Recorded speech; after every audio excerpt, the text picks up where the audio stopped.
Chapter 1. The Gravity Well. The mining platform Perseverance shuddered violently as another gravitational wave tore through its superstructure. Captain Jake Morrison gripped the command rail, his knuckles white against the polished metal as sparks rained down from overloaded circuits above. "Hull stress at 93%! shouted Chief Engineer Rosa Martinez over the screaming alarms. "One more wave like that and we're scrap metal!" Through the reinforced viewport, Jake could see the impossible sight that had trapped them. A rogue black hole, no bigger than a marble but with the mass of Earth's moon, drifting through the Kepler 442 system like a cosmic predator. It had appeared without warning, its gravitational field catching the Perseverance and her crew of 47 in an inexorable death spiral. "How long until we hit the event horizon?" Jake asked, though he dreaded the answer. 18 minutes, replied Navigator Chen Wei, his voice tight with controlled fear. "The tidal forces will tear us apart long before that, though. Maybe 12 minutes. Jake's mind raced. The Perseverance wasn't a warship or an exploration vessel.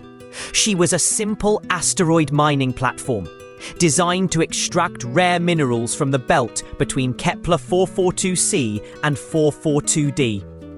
Her crew were miners, engineers, and technicians. They weren't supposed to face impossible cosmic phenomena. "Emergency beacon is active," reported Communications Officer Sarah Okafor. "But sir, the nearest human ship is 4 days away." "Keep broadcasting," Jake ordered. "Someone might—" His words were cut off as the ship lurched violently. Through the viewport, Jake watched in fascination and terror as space itself seemed to bend and twist around them. The stars stretched into impossible spirals, and the distant gas giant Kepler 442b appeared to dance across the sky. "Contact!" Sarah suddenly exclaimed, her voice cracking with desperate hope. "Unknown vessel, bearing 37 Mark 12! On the main screen, a ship materialized from what seemed like folded space itself. It was unlike anything in human records. Crystalline structures flowed like liquid metal, forming organic curves that hurt to look at directly.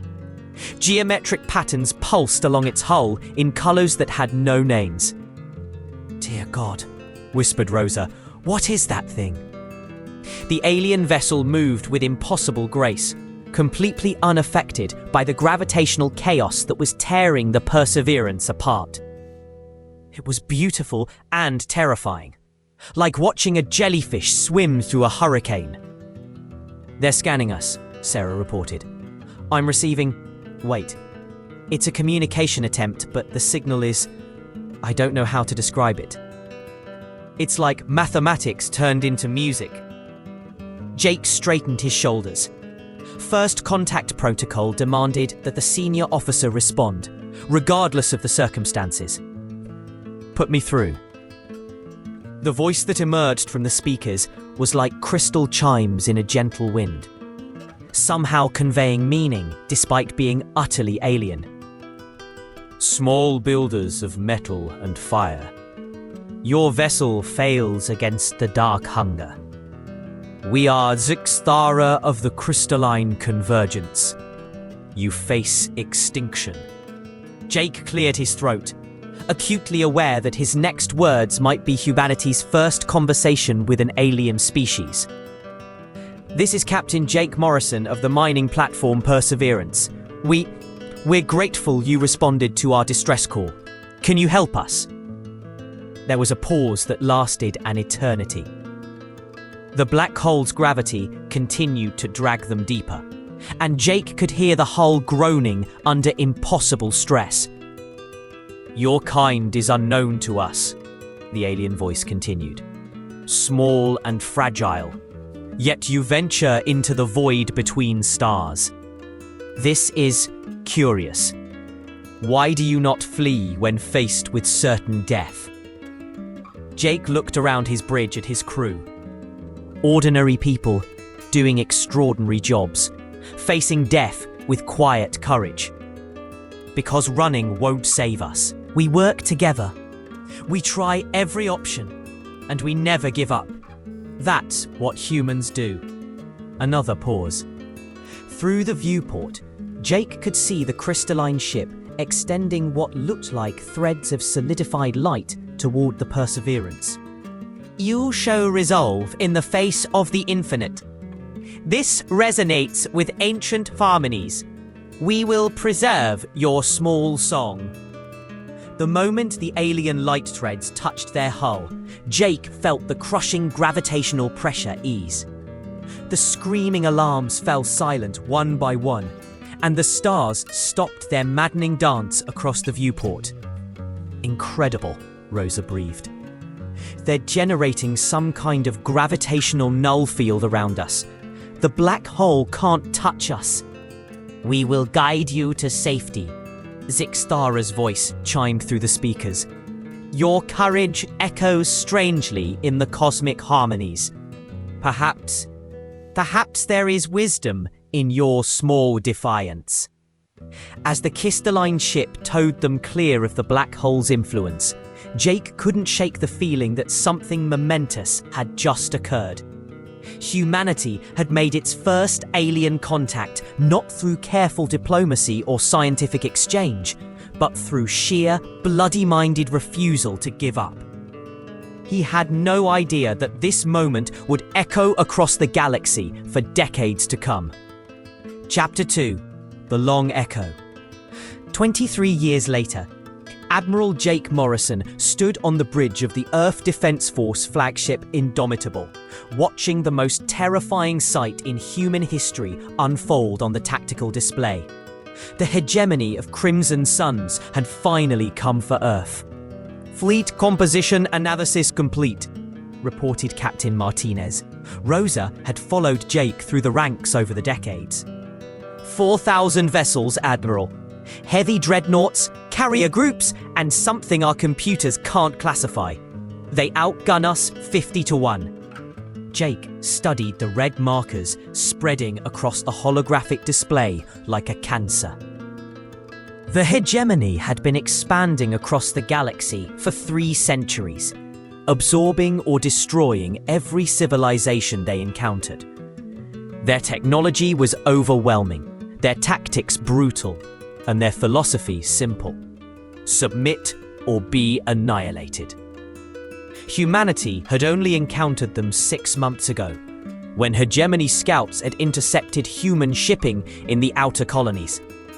The message they'd sent was typically direct. Primitive carbon forms, you will surrender your worlds and serve the Crimson Suns, or you will be harvested for raw materials. You have 1 stellar rotation to decide. Any word from the other species we've contacted? Jake asked his communications officer. Sarah had also remained with him through the years, though her hair was now silver and her face lined with decades of service. Sarah shook her head grimly. The Altarian Republic says they're reviewing our request for mutual assistance. The vegan collective is, quote, deeply concerned but unable to commit resources at this time. And the Tau Ceti Alliance. She paused. They formally wished us luck and suggested we consider surrender as a viable option. Jake clenched his fists. Humanity had spent 2 decades building relationships across the galaxy, sharing technology, providing aid during natural disasters, mediating disputes. But when the real test came, they were alone. Sir, called out the tactical officer, the hegemony fleet is moving into attack formation. Estimated time to weapons range, 4 hours. Through the viewport, Jake could see Earth hanging in space like a blue jewel. 3 billion people going about their lives, unaware that in 4 hours, everything might end. The evacuation had begun, but they could only move a fraction of the population to the outer colonies before the hegemony arrived. Admiral, Sarah said suddenly, her voice carrying a note of impossible hope. I'm receiving an incoming transmission. The signature is its crystalline harmonic frequency. Jake's heart jumped. Sixtara! The bridge fell silent as the familiar crystal chime voice filled the air. Admiral Jake Morrison of the human vessel Indomitable. We remember you. We remember your words from the dark hunger's embrace. Sixtara, Jake said, his voice thick with emotion. You came. 23 rotations ago, you showed us that even the smallest beings can carry great songs of defiance. Since that day, we have watched your species.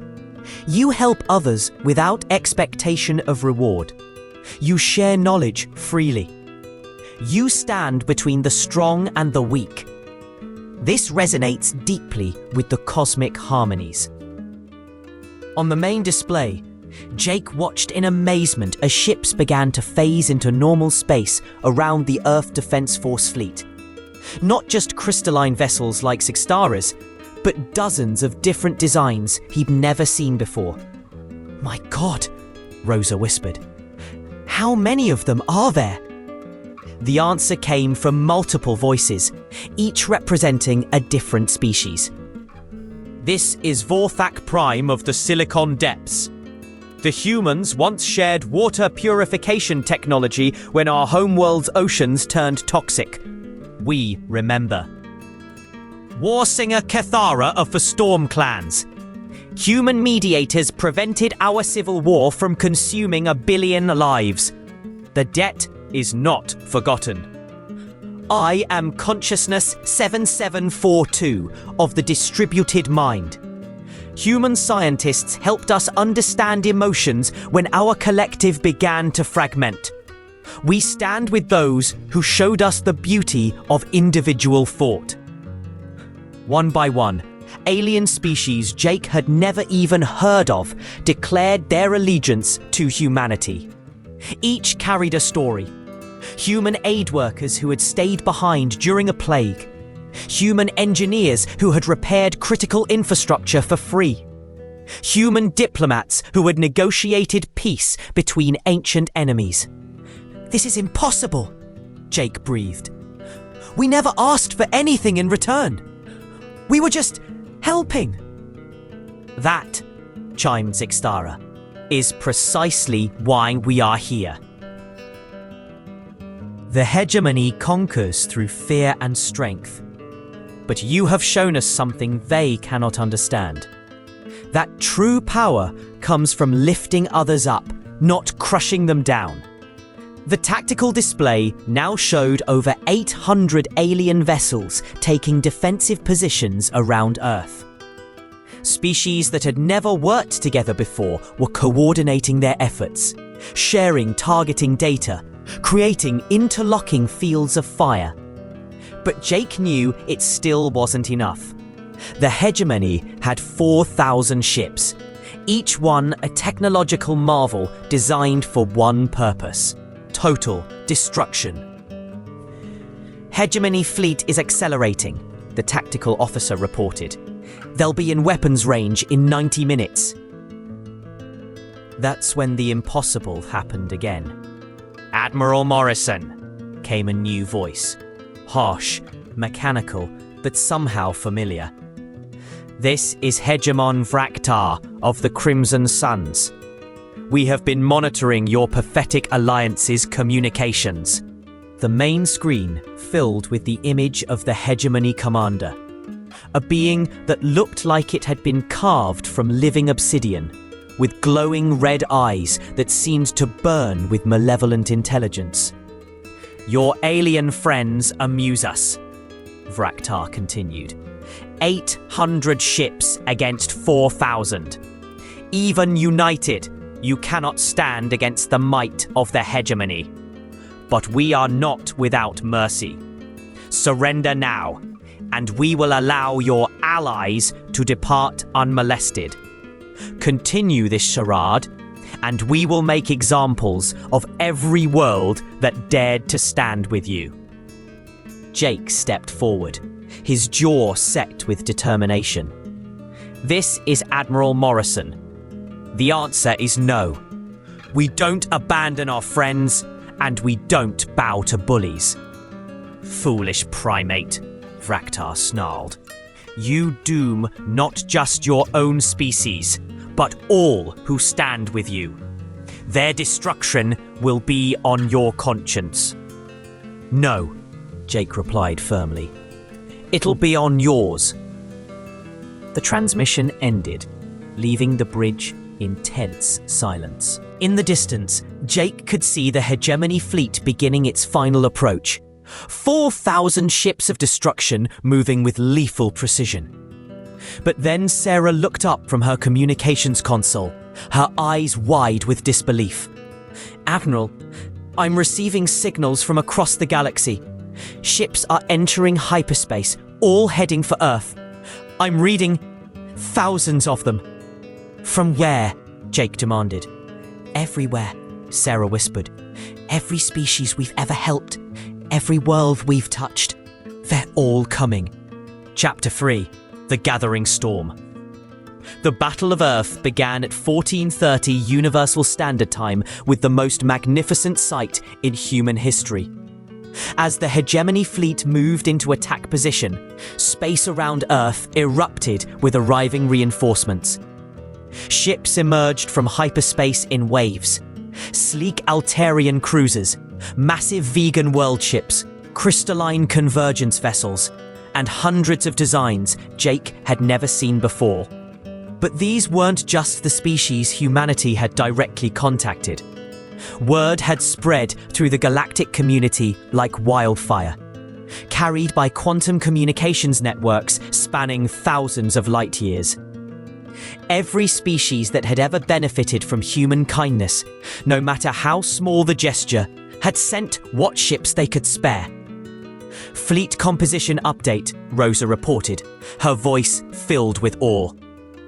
"I'm reading over 12,000 vessels, Admiral. They're from every corner of the galaxy." Jake watched the tactical display in amazement as the Ally fleet took defensive positions around Earth. Species that had been enemies for millennia were coordinating their movements, sharing tactical data, presenting a united front against the Hegemony threat. Hey, if you're enjoying this story of humanity's allies coming together, make sure to hit that subscribe button. There's more incredible HFY content coming your way. "How is this possible?" Rosa asked. "Some of these species are from sectors we've never even visited." The answer came from Zixtara. "Your species has a unique quality, Admiral Morrison. You do not seek to dominate or control. When you help others, you ask for nothing in return. This creates what you might call ripples of gratitude that spread far beyond your direct actions." A new voice joined the communication channel.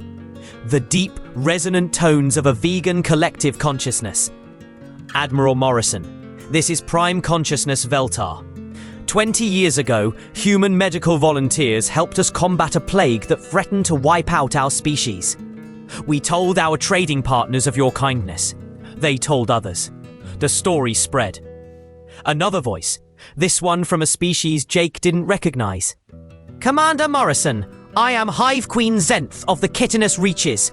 We never met your people directly, but we heard the songs of your courage from the Storm Clans. Any species that prevents civil wars deserves to have their homeworld protected." More and more voices joined in, each representing a different thread in the vast web of gratitude that humanity had unknowingly woven across the galaxy. The Hegemony might have superior numbers and firepower, but they had never faced anything like this. An alliance born not of fear or shared interest, but of genuine respect and appreciation. "Hegemony fleet is moving to attack formation," the tactical officer announced. "All ships, prepare for engagement." Jake opened a channel to the entire Allied fleet. "All vessels, this is Admiral Morrison. Today, we're not just fighting for Earth. We're fighting for the idea that kindness matters, that helping others isn't weakness, and that the galaxy is big enough for all of us to thrive together." The response was immediate.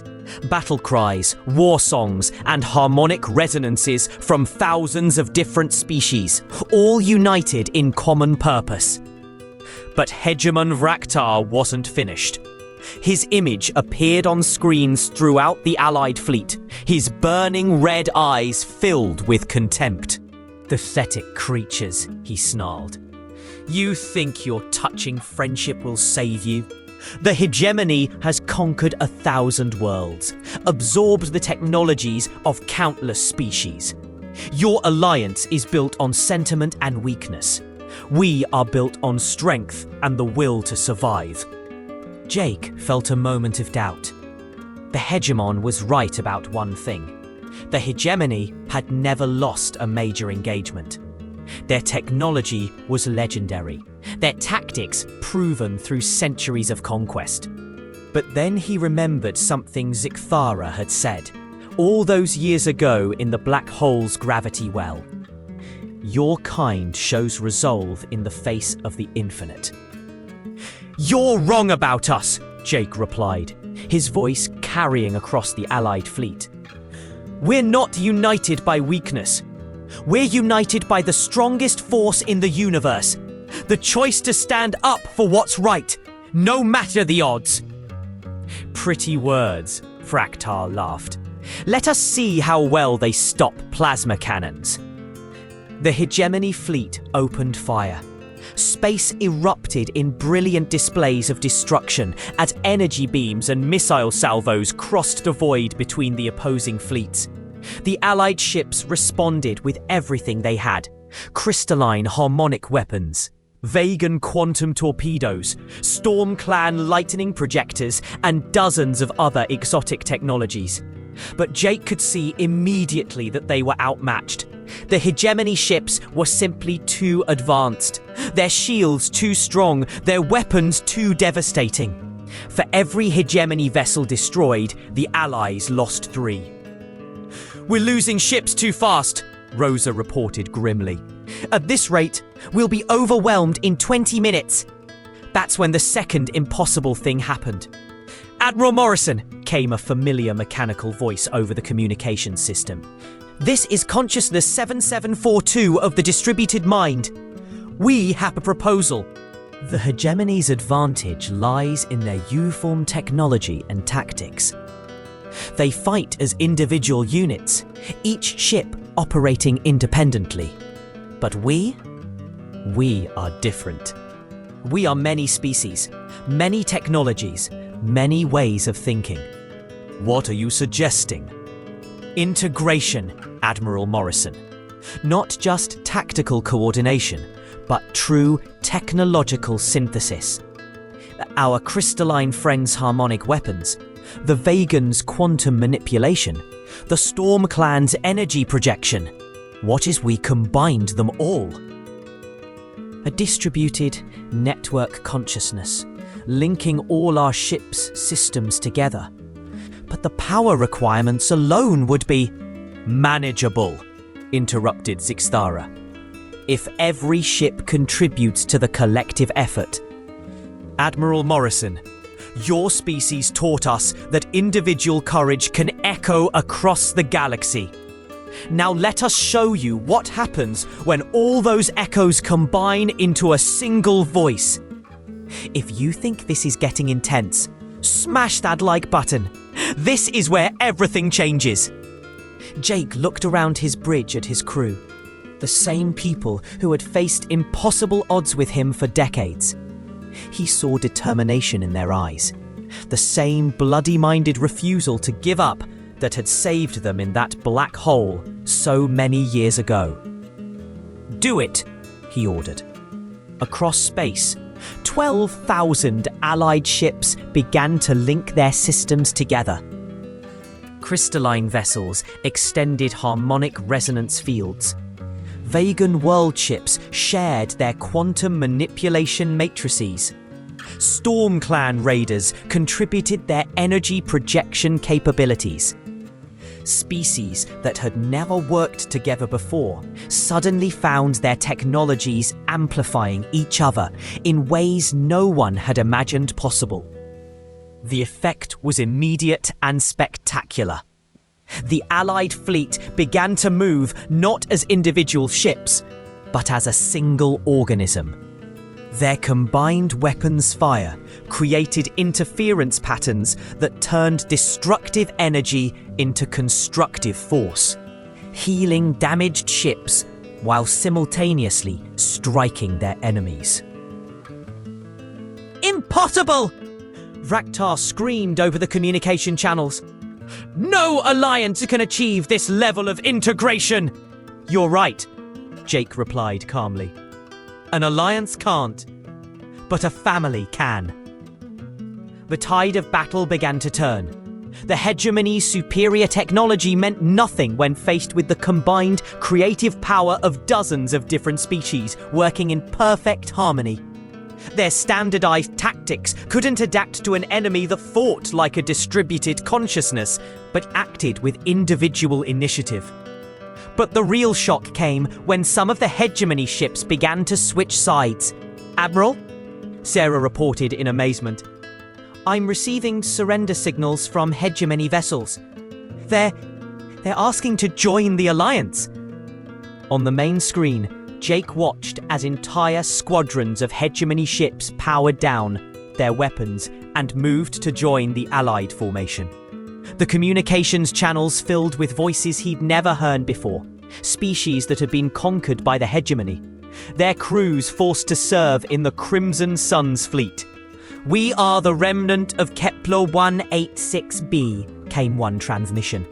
The Hegemony destroyed our world 50 years ago, enslaved our survivors. But seeing your alliance, seeing proof that species can work together instead of dominating each other, we choose freedom. More and more conquered peoples began to rebel against their Hegemony overlords. The massive fleet that had seemed so intimidating was tearing itself apart from within.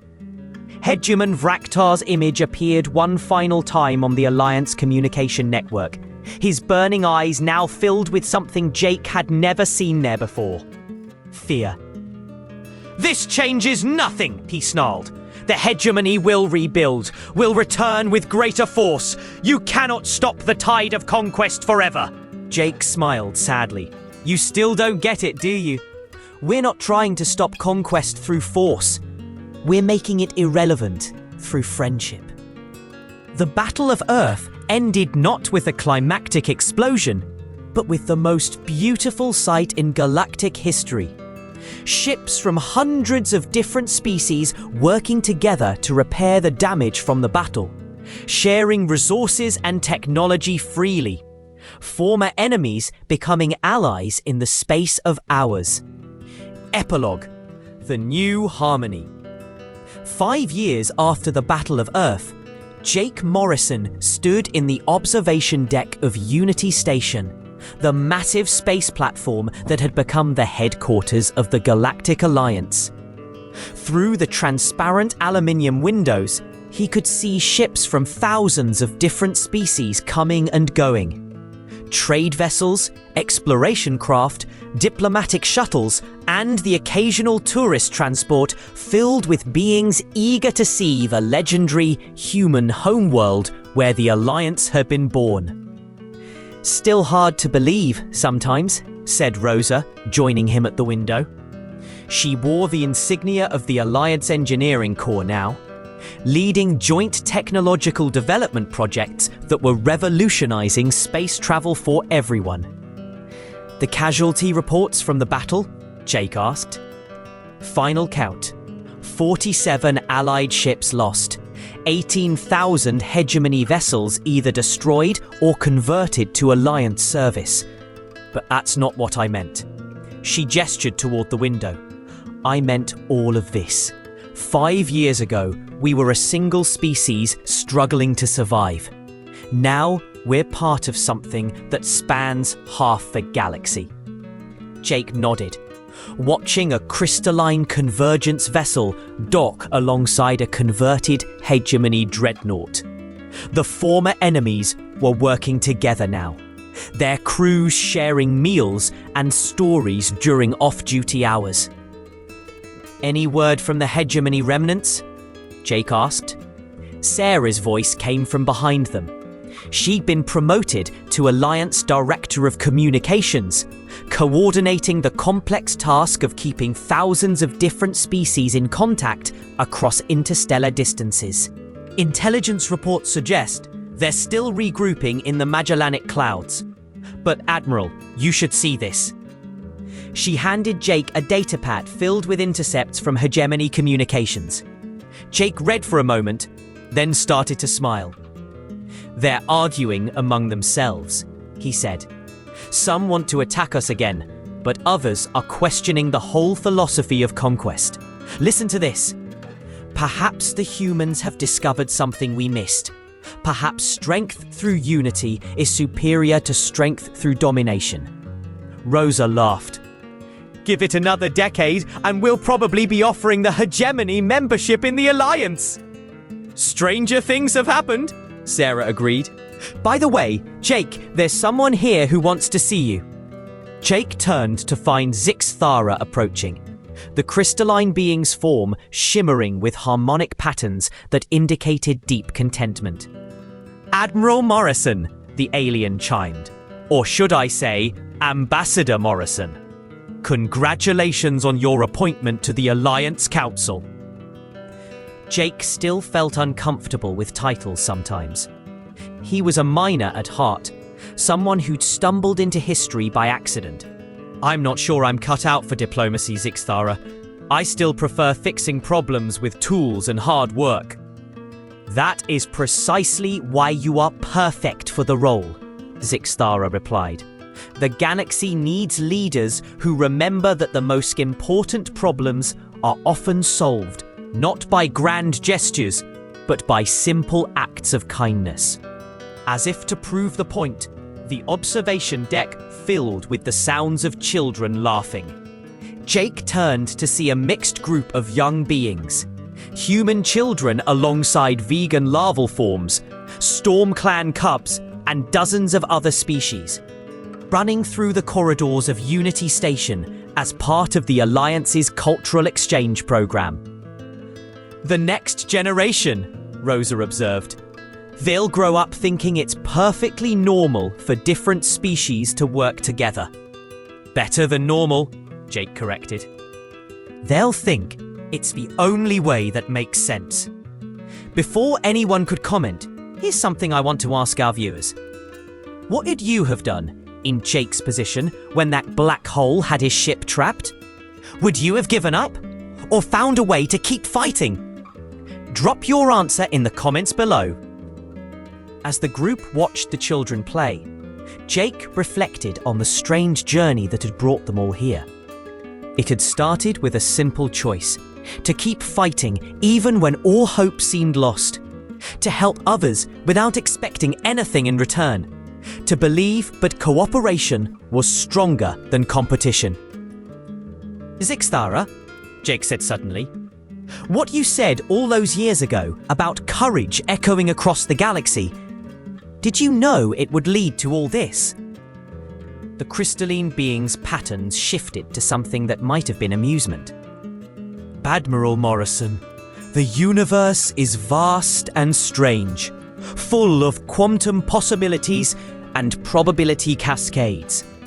Every choice creates ripples that spread far beyond what we can imagine. When you chose to stand firm in the face of the dark hunger, you set in motion events that would reshape the galaxy. But did you know? Jake pressed. Zixthara was quiet for a long moment, harmonic patterns cycling through contemplative colors. I suspected. Your species has a unique quality. When faced with the impossible, you find ways to turn disadvantage into strength. It was inevitable that such courage would eventually echo back to you, multiplied 1,000-fold. As if summoned by their conversation, the communications system activated with an incoming priority message. Sarah accepted the transmission, and suddenly The observation deck was filled with voices from across the galaxy. Alliance members reporting new discoveries, successful diplomatic missions, joint research projects yielding breakthrough technologies. But one transmission stood out from all the rest. Unity Station. This is Captain Maria Santos of the exploration vessel New Horizons. We've made contact with a previously unknown species in the Andromeda approach. They're in trouble. Their star is going nova, and they don't have the technology to evacuate their homeworld. Request immediate assistance. Jake looked into Rosa and Sarah, seeing the same determination in their eyes that he felt in his heart. This was what they did now. Not just humans. When someone needed help, they responded. When someone was in trouble, they acted. Captain Santos, Jake replied. You'll have a full Alliance relief fleet at your position within 48 hours. Nobody faces the impossible alone. As Unity Station burst into activity, coordinators contacting member species, engineers preparing evacuation equipment, diplomats drafting first contact protocols, Jake realized that the Echo had become something more than just remembrance of past kindness. It had become a promise. A promise that in a galaxy vast and dangerous, no one would ever have to face the dark alone again. A promise that kindness, once given freely, would return multiplied. A promise that courage, no matter how small, would always find a way to echo across the stars. The mining platform Perseverance had been saved by aliens who barely knew humanity existed. Now the Galactic Alliance, humanity and thousands of other species working together, was ready to save anyone who needed it. The Echo had become eternal. Outside Unity Station, the stars shone with a light that seemed somehow warmer than before. Among them, ships from across the galaxy carried crews united not by fear or necessity, but by the simple understanding that they were all stronger together. And in the depths of space, new voices were always joining the cosmic song. Species discovering for the first time that they were not alone, that help would come when they needed it most, and that courage shared became courage multiplied. The Echo would never end. The end.